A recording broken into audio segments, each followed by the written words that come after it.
This is Free Talk Live, Saturday edition of the show. You can bring up anything, as always. That's the point of the program, why we call it Free Talk Live. Toll-free number for you, 800-259-9231. That is the SACL CAI toll-free line. And joining you tonight, it's Ian with you. And Mark. Join us online at freetalklive.com, where we've got a lot of features. We give them all away. Now, if you like the show and you want to help support Free Talk Live, just shop with us at amazon.freetalklive.com. Enter Amazon through that link, and Free Talk Live will get a percentage of your purchase. So whatever it is that you need to buy, whether it be brand new or even used items, they sell used items at Amazon, just enter through amazon.freetalklive.com, and a cut will go to Free Talk Live.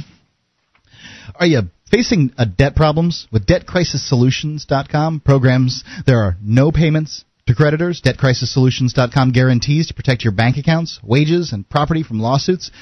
If you're facing a debt crisis, you need to be able to keep your money to take care of your family. Call 718-615-0123. It's 718-615-0123.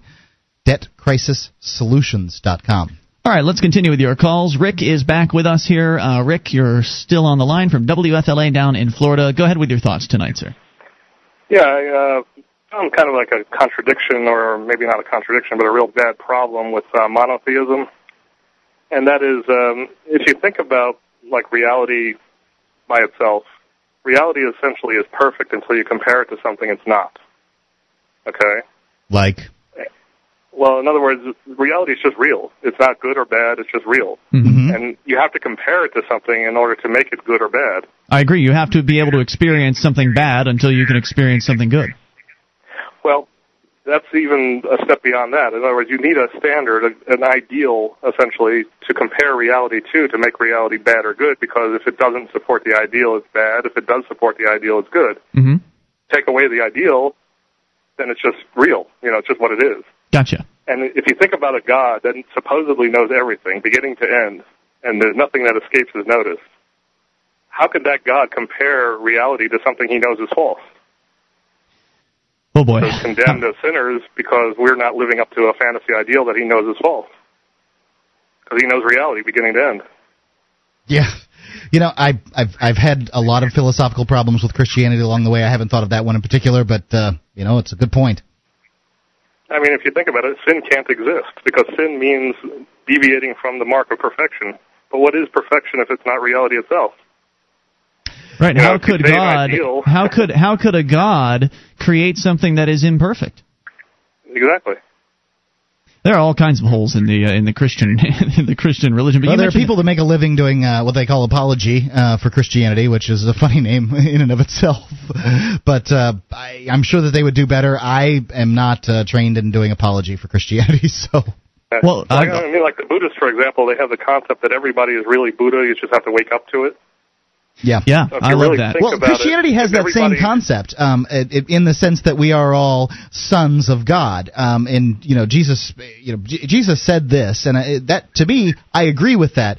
And sons of God might be the same as pieces of God or whatever. And Paul claimed that, and I don't think that Paul was his book should have been included in the Bible. However, he did say that God is all in all. So therefore, we are all pieces of God, and so. You have something similar to that in Christianity. Yeah, but you really have to dig to extract that stuff out of it. That's true. Exactly. It's there. It's kind of obscure. But I mean, if you consider that waking up to the perfection of each moment is waking up to Buddhahood, essentially, realizing that everything always has been and always is perfect because it's exactly what it has to be in each moment because it's just real. I love that viewpoint. I've become back in 10 years ago, I would have considered myself an atheist, and as of recently, within the past few years, I've definitely shifted over to the pantheistic view. And you did describe yourself as a pantheist when you started your call. Can you just define that for our listeners? Well, pantheism means that everything in total is God, that there's nothing that isn't God. Pan means all, so all theos, all God. So essentially, we're like all waves on the same ocean. Yeah, I mean extensions of goddess or whatever you want to call it. I mean, essentially all that is God. If you want to use that term, of course, people would say, well, I mean, one of the first objections is going to be, well, what about murderers? What about all the awful, horrible things out there? How would you respond to that? Don't forget Hitler. Hitler, yeah. How would you respond to that? Well, if you think about in a more technical, updated view of things, if you think about the universe as a giant computer, okay, the stuff of the universe is the hardware. How it moves in relation to other stuff is the software. We're essentially like virtual computers within the main computer. We're part of the running program, but we're individual computers by ourselves, so we're like image and likeness of God. Right, and that's where the free will. That's where the free will component comes in, from my understanding, in that you do get to choose what your life experience is, and most people, of course, are excluded from the idea that they could possibly be essentially a piece of God, and so they don't know that they can do as they don't realize they can have everything that they want and all of that. But like most people think, you have to seek out a God for finding meaning in life. But really, when you think about it, meaning comes from your awareness that your next move will have a consequence to you, whether good or bad. That's where all meaning comes from. Meaning is created by the and have meaning in life. Meaning is created by the person having the experience. It's inside experiencer. You. Yeah. And so you get to decide what your meaning is. Your awareness that your next move will have a consequence for your positive or negative view of the world.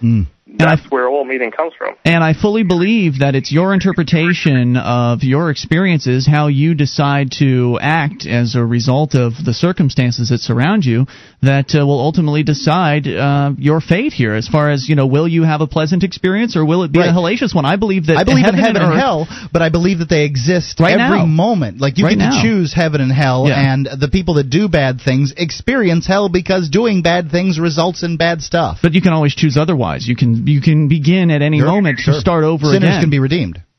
Well, it's also due to your expectations, because if you accept the premise that I gave you earlier, that reality is perfect and so you compare it to something it's not, the more you expect reality to be something you don't find, the more miserable you're going to be. That's going to be hell on earth. Yeah, try the more you believing in accept liberty. reality as you find it, exactly as you find it, the more heaven on earth you're going to have. Good stuff. Any other thoughts for our listeners tonight? Just that, now is perfect until you compare it to something it's not, and it's always now.